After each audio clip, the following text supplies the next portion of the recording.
Pinatunayan ng Metro Manila Film Festival na buhay pa rin po ang pelikulang Pilipino. Ang ilang entry nga, gaya ng Gumbursa, nag-sold out pa. Nasa frontline ng balitang yan, si beautiful MJ Marfori. Fangirl mode on muna sina Becky and Badette, played by Eugene Domingo at Pokwa. Nakasalubong nila sa isang sinihan ang bigatin ding bituin ng pelikulang When I Met You in Tokyo na sina Vilma Santos at Christopher De Leon. Parehong entry sa Metro Manila Film Festival ang Becky and Badette at When I Met You in Tokyo.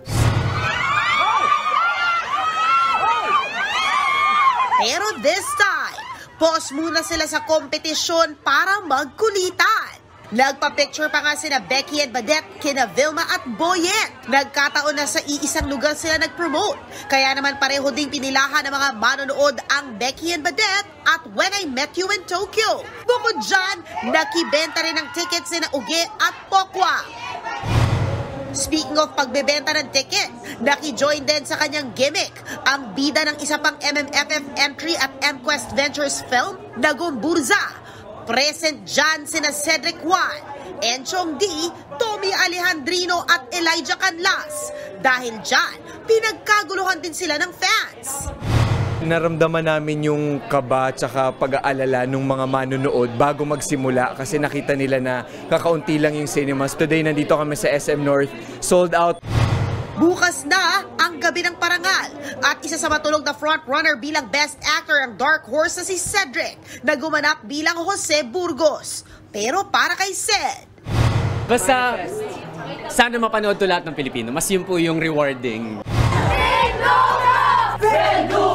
Bukod sa Gumbursa, patok din sa takilyang isa pang MQuest Ventures at MMFF entry na Penduko.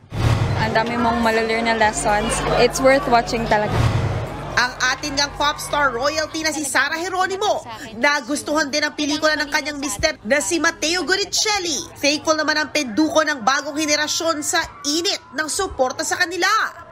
Maraming salamat sa lahat po na sumusuporta sa pelikulang Pilipino. Maraming salamat.